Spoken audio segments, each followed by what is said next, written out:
Hello and welcome back to the channel. Today we'll be talking about 5 tips for new swimmers. So if you're new here, a little background check. I'm Robin Hughes and I was a national swimmer for most of my life until the age of about 18.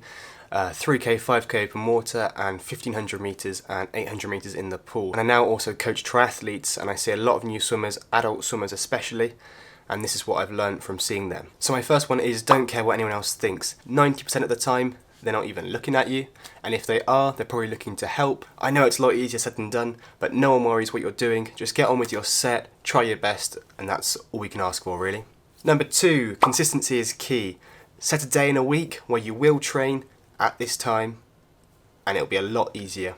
People pick up new hobbies and they do it sporadically, or they often do lots in the first week and they burn out, they get tired. Just start off small, maybe once a week, twice a week if you can, and really stick to that plan. Try not to make any excuses for yourself and it'll become a lot easier. After 3 or 4 weeks, you can then start doing more or keep it the same, whatever you're doing, okay? Just consistency is the most important thing. And that goes for more experienced athletes as well, okay? The consistency is always the most important thing if you're trying to get faster. If you haven't spotted it yet, we have got the new Calas merch, okay?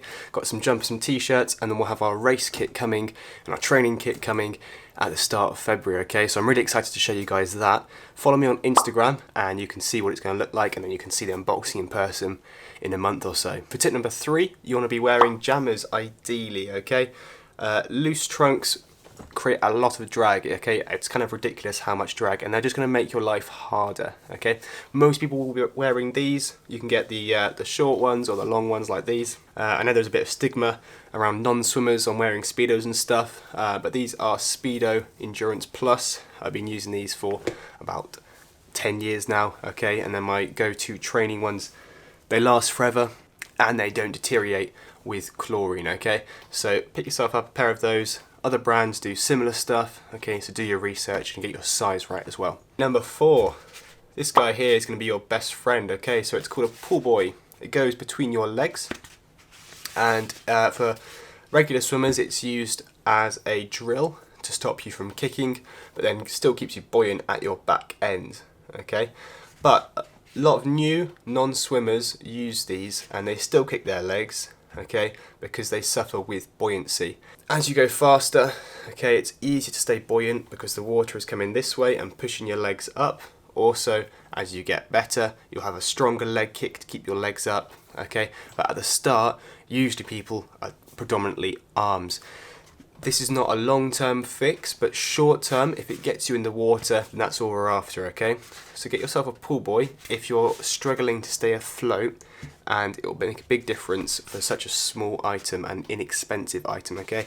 This one's just a pool one, that's the brand, okay? Most of my stuff is pool stuff. They just make some good stuff. Okay, and lastly, this isn't an essential thing, but I think joining a club will make a massive difference, okay?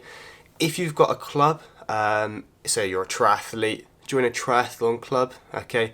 They're usually more catered to non-swimmers and new swimmers. They'll have it a lot more often than a swimming club, generally speaking, okay? And more people will have been in your boat.